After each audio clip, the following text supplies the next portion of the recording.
आज एक pull back देखा गया है।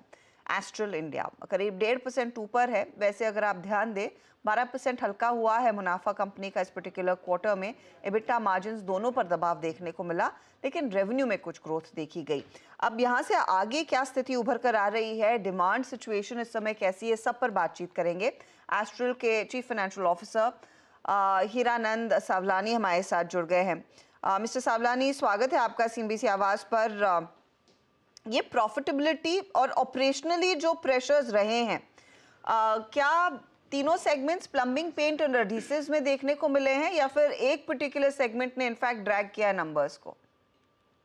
देखिए, फर्स्ट पाइप से बात करते हैं कि पाइप सेक्टर के अंदर जो प्रॉफिटेबिलिटी आप कंपेयर कर रहे हो वाई वाई बेसिस कंपेयर कर रहे हो। लास्ट ईयर जो हमारा था वहां पे हमको एबनॉर्मल गेन था, जो हमने मार्केट को कम्युनिकेट भी किया था कि ये एक्सेप्शनल प्रॉफिट आया हुआ है, ये सस्टेनेबल नहीं है।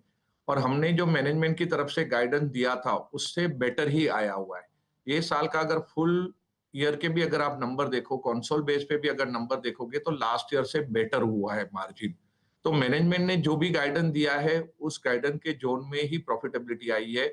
बट लास्ट ईयर Q4 के अंदर जो एबनॉर्मल प्रॉफिट था उससे कंपैरिजन करते हैं तो ऐसा लगता है कि प्रॉफिटेबिलिटी कम हुई है। रहा सवाल टॉप लाइन का, तो टॉप लाइन में ये साल सबको पता है कि पॉलीमर के प्राइसेस पीवीसी सीपीवीसी के डाउनवर्ड जर्नी में थे, तो because of that top line erosion हुआ था सब कंपनियों का, पूरी इंडस्ट्री का। उसके बावजूद भी हमने करीबन 9.5-10% के आसपास का ग्रोथ दिया हुआ है। अभी पॉलीमर के भाव वापस बढ़ना शुरू हो चुके हैं। अगर ये साल में आप देखोगे तो ऑलमोस्ट 6-7% तो बढ़ चुके हैं और अभी भी गुंजाइश है कि यहाँ से अगले महीने की बिगनिंग में और भी 3-4% बढ़ने का है, क्योंकि ऑलरेडी इंडिकेशंस आ रहे हैं कि बढ़ रहा है, इंटरनेशनल प्राइसेस भी बढ़ रहे हैं। तो वहां से आपको टॉप लाइन ग्रोथ भी आ जाएगा। तो हमने जो भी गाइडेंस दिया है उसके मुताबिक कहीं पे भी हमको नहीं लग रहा है कि प्रॉफिट कम है। ओके सर, ये बताइए, पेंट्स एंड एडहेसिव की बात करता हूँ यहाँ पे एग्जैक्टली मार्जिन्स की ट्रजेक्टरी अगले 1-2 क्वार्टर्स में आप क्या देख रहे हैं, और स्पेशली आई मीन इस फिस्कल के फर्स्ट क्वार्टर सेकंड क्वार्टर में। और एक और चीज़ सर कि कुछ नए प्लेयर्स का आना, मार्केट्स का उनका भी कैप्चर करना, उसका थोड़ा सा प्रेशर है क्या मार्केट में? थोड़ा सा एग्जैक्टली आपसे जानना चाहूँगा मैं। तो ये साल में अगर देखिएगा तो हमारा पेंट का बिजनेस ने भी 14-15% EBITDA मार्जिन दिया हुआ है। एडेसिव के अंदर भी इंडिया ऑपरेशन ने हमको करीबन 15.7% का EBITDA मार्जिन दिया हुआ है। जो भी चैलेंज आई है वो यूके ऑपरेशन से आई है। यूके ऑपरेशन का मार्जिन इस साल में 5% के 5.5% के आसपास आया। तो इसलिए कंसोलिडेटेड बेस पे अगर आप फुल ईयर का देखोगे तो 13.5% के आसपास दिखाई देता है। तो अगर वो यूके को हम हटा देते हैं तो इंडिया ऑपरेशन में कहीं पे भी हमको चैलेंज नहीं लग रही। यूके में भी स्पेसिफिक रीजन था जो हमने स्ट्रीट को वेल इन एडवांस कम्युनिकेट किया था कि भाई वहां पे जो है केमिकल के भाव गिरे हैं, तो उसकी वजह से इन्वेंट्री लॉसेस आने वाले हैं अगले 2 क्वार्टर तक।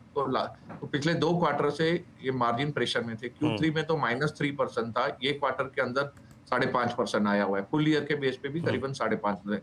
जो अगले क्वार्टर ऑनवर्ड वहां पे कोई चैलेंज बड़ा आने वाला नहीं है और यहाँ से वापस डबल डिजिट मार्जिन आ जाएंगे। और इंडिया ऑपरेशन तो एडहेसिव में हमारा 15-16% पिछले 3 साल से दे रहा है मार्जिन।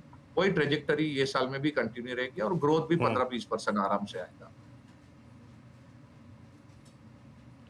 ओके, ठीक है। तो थोड़ा बहुत जो दबाव था वो अगर आप देखें इंटरनेशनल बिजनेस के कारण भी हुआ था, और एग्जैक्टली यही पॉइंट है। आई मीन जो ब्रोकरेज व्यूज़ थे कल, स्पेशली अगर आप देखें जो CLSA ने पॉइंट आउट किया था वहाँ भी था यही पॉइंट। अच्छा सर, एक और चीज़ है, आई मीन जो बाथवेयर सेल्स है आपकी इस बार करीब 24 करोड़ रुपए की रही। FY25 के लिए इस सेगमेंट से कितना रेवेन्यू कंट्रीब्यूशन आप देख रहे हैं, और साल दर साल कितनी ग्रोथ एक्सपेक्ट कर रहे हैं आप बाथवेयर सेगमेंट में? तो बाथवेयर में जो 24 करोड़ आप नंबर देख रहे हैं ना, वो लास्ट क्वार्टर का है। तो अगर मैं फुल ईयर के नंबर नेक्स्ट ईयर का हम लोग जो प्रोजेक्ट कर रहे हैं तो करीबन 125 से 150 करोड़ के बीच में रेवेन्यू आएगा, जो ऑलमोस्ट डबल हो जाएगा लास्ट ईयर से। क्योंकि अभी हमारा बेस काफी लो है, तो इसकी वजह से परसेंटेज टर्म में देखने जाएंगे तो बहुत बड़ा आएगा।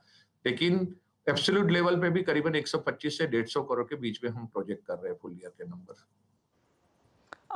कमिंग बैक टू FY25 में आप मुझे बताइएगा कि प्लम्बिंग बिजनेस में कितनी और ग्रोथ देखने को मिल सकती है, या फिर तीनों बिजनेसेस में सबसे ज्यादा ग्रोथ आप कहाँ एंटिसिपेट कर रहे हैं जो इस समय आपने मार्केट कंडीशंस पढ़ी होंगी?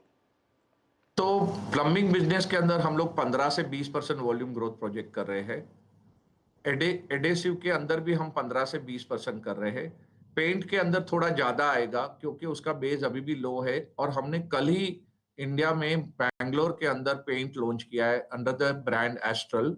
और कल हम लोग गुजरात में, अहमदाबाद में लॉन्च रख रहे हैं एस्ट्रल पेंट का। तो उसका बेस लो होने की वजह से वहां पे थोड़ा ज्यादा ग्रोथ आएगा, बट अदरवाइज कोर बिजनेसेस के अंदर हम आराम से 15 से 20% के बीच ग्रोथ करेंगे।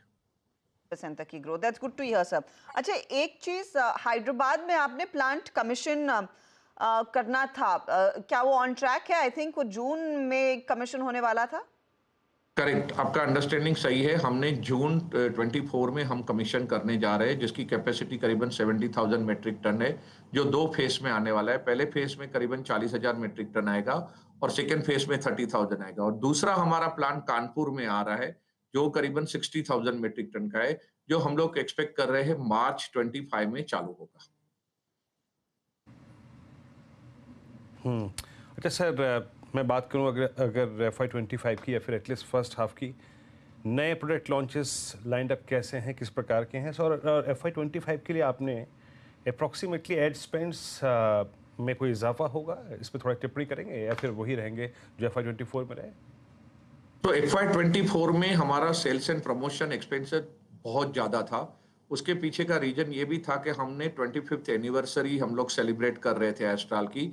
तो उसकी वजह से हमारी पूरी ब्रांडिंग की जो थीम थी वो हमने कंप्लीटली चेंज की थी और प्रमोशनल एक्टिविटी काफी की थी, क्योंकि हम 25 साल कर रहे थे। उसकी वजह से हमारा पूरा पैकेजिंग से लेके, होर्डिंग से लेके, इवन सोशल मीडिया से लेके, टीवी से लेके, सब एड हमने कंप्लीटली रिवाइज करके चेंज की थी 25 ईयर की थीम को लेके। तो because of that last year में हमने देखोगे तो FY23 की कंपैरिजन में FY24 में हमने 50 करोड़ रुपए एक्स्ट्रा स्पेंड किए थे लास्ट ईयर, जो स्पेंड नेक्स्ट ईयर में कंटिन्यू नहीं होने वाला है। उसमें से थोड़ा बहुत हो सकता है, बट 50 करोड़ तो नहीं आएगा। तो नेक्स्ट ईयर में on the contrary ad spend कम होने वाला है कंपेयर टू द FY24। और प्रोडक्ट लॉन्चेस सर इस साल के लिए स्पेशली एडहेसिव में कुछ और या पेंट? एडेसिव के अंदर भी हम लोग काफी सारे सीलेंट में, सिलिकॉन सीलेंट में और उसमें नई प्रोडक्ट के लॉन्च करने जा रहे हैं। और एग्जिस्टिंग प्रोडक्ट के अंदर भी डिफरेंट डिफरेंट वेरिएंट लॉन्च करने जा रहे हैं। सिमिलरली पाइप के अंदर भी हम OPVC लॉन्च करने जा रहे हैं। हमारे मशीन्स अक्टूबर में आ जाएंगे, तो उसके नंबर कन्वर्जन आपको Q4 ओनवर्ड दिखाई देगा। तो वो प्रोडक्ट ऑलरेडी प्लान आउट हो चुकी है और भी प्रोडक्ट के ऊपर काम चल रहा है। तो शायद आगे जाके अगले 6 महीने के अंदर हम आपको और भी प्रोडक्ट के बारे में इन्फॉर्म करेंगे। हीरानंद जी, बहुत बहुत शुक्रिया हमारे लिए समय निकालने के लिए, and good luck to you sir for FY25। तो FY25 को लेकर आउटलुक मजबूत